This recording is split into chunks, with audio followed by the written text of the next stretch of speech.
6ஆம் வகுப்புல தாவரவியல் பாடத்துல ஒரு பல்லுறுப்பு சோதனை பத்தி பார்க்க போறோம்.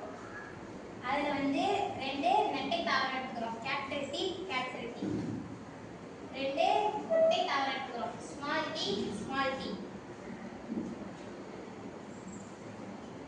இதுல வந்து இந்த 2 தாவரத்துக்கு இடையில கலப்படம் செய்ய போறோம்.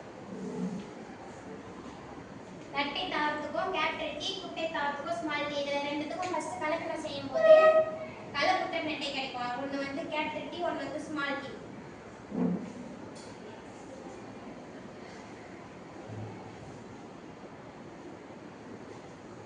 திரும்பவும் நம்ம கலப்படம் செய்யும்போது ஒரு நெட்டை தாவரமும் இன்னொன்று குட்டை தாவரமும் கிடைக்கும் நமக்கு.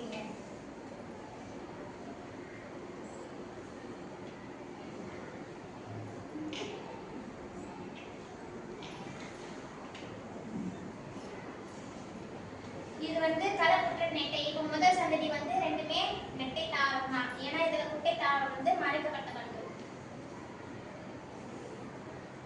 இப்போ இந்த 2 முதல் சந்ததிக்கு இடையில வந்து சுயகருவுகள் நடைபெறும். இதை நம்ம புன்னட் ஸ்கொயர் மூலமா பார்க்கலாம்.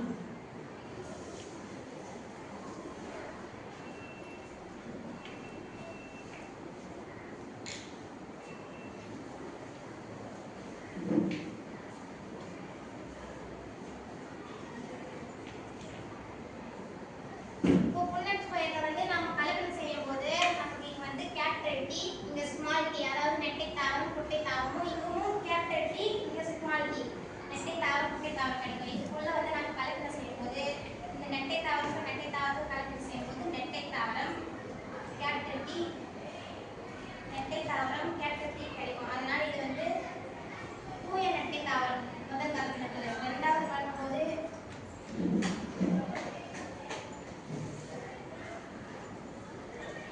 இந்த இடத்துல கேபிட்டல் டி நெட்டை தாவரமும் ஸ்மால் டி குட்டை தாவரமும் கலப்படம் செய்யும்போது ஒரு நெட்டை தாவரமும் இன்னொன்று குட்டை தாவரமும் கிடைக்கும்.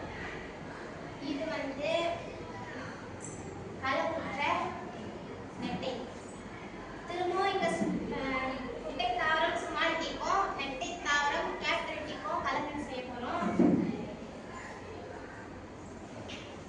இந்த இடத்துல நமக்கு வந்து ஒரு கேபிட்டல் டி, இங்க வந்து கேபிட்டல் டி தான் பெருசு, கேபிட்டல் டி தான் இருக்கிறதுனால முதல்ல ஓக்கு பண்பு வைக்க போறோம், பிறகு ஒடுக்கு பண்பு வைக்க போறோம். இது வந்து கலப்புற்ற நெட்டை. குட்டை ஸ்மால் டி வந்து மறைக்கப்பட்ட பண்பு. திரும்பவும் ஸ்மால் டிக்கும் குட்டை தாவரம் ஸ்மால் டி குட்டை தாவரத்துக்கும் இடையில கலப்படம் செய்யும் போது 2 குட்டை தாவரம் கிடைக்கும். இது வந்து தூய குட்டை ஸ்மால் டி ஸ்மால் டி. இதனுடைய புறத்தோற்ற விகிதம் வந்து 3 நெட்டை தாவரம் கிடைச்சிருக்கு. அதனால நெட்டை தாவரம் 3, ஒரு குட்டை தாவரம் கிடைச்சிருக்கு.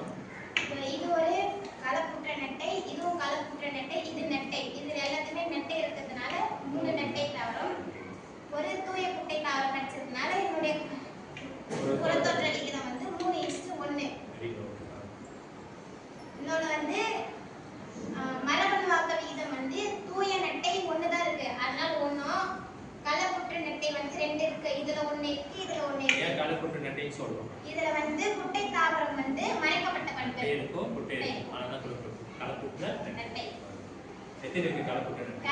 கலப்புற்ற நெட்டை வந்து 2 இருக்கு. அப்புறம் தூய குட்டை வந்து நமக்கு இங்க 1 தான் இருக்கு.